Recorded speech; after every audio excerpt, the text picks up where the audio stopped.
In 1929, a Detroit showman named George Trendle got a license to operate a radio station. He called it WXYZ. That was so he could use the motto, "The Last Word in Radio." At first, WXYZ was an affiliate of CBS, which ground out network shows from New York and fed them to stations all over the country.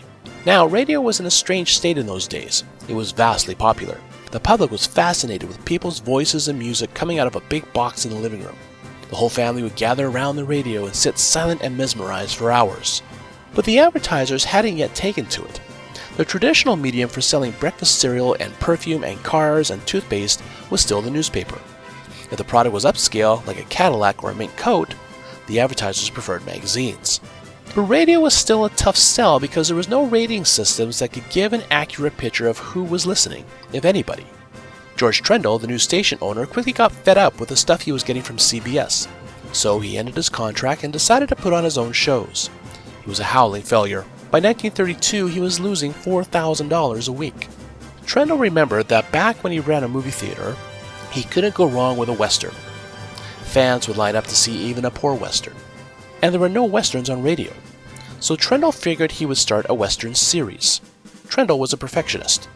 He didn't just hire any writer and say, "Give me a bunch of cowboys and Indians and settlers and cavalrymen and bad guys."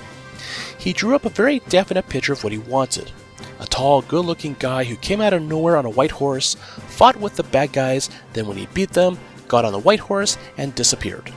A writer named Franz Stryker had turned out some mystery scripts for Trendle, and Trendle liked his touch. So he phoned Stryker and described what he wanted. Stryker said he would write a script and send it along. Trendle said, "Hurry, I want to be on the air by the end of January, and I already have a name for this hero on the white horse. We'll call him the Lone Ranger." Stryker sent this first script to Detroit in about 2 weeks, and the Lone Ranger went on the air on the 30th of January in 1933.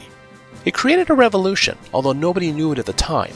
Here was a story that was well written about a guy who finds injustice and corrects it. Then, before anybody can thank him, he gets on his horse and rides away to look for more injustice. The actor who played the Lone Ranger lost interest after a few months. He went away to Hollywood where he became a writer and director. In the 1970s, he created the big movie hit called Airport. He was replaced by a little guy from Kitchener, Ontario named Earl Grazer. Grazer had a great voice and was the Lone Ranger for 8 years. Then one night on his way home from work, he fell asleep behind the wheel and plowed into a parked truck and was killed. So the announcer on the show took over. It was just as well. Before that, when kids came around to the studio to see the Lone Ranger, they had to send the announcer out to see them anyhow. He was a big guy, 6'2", who looked like the little guy sounded. The Lone Ranger ran 2,956 radio episodes that went on to TV and the movies. You can still see it on Saturday mornings from time to time.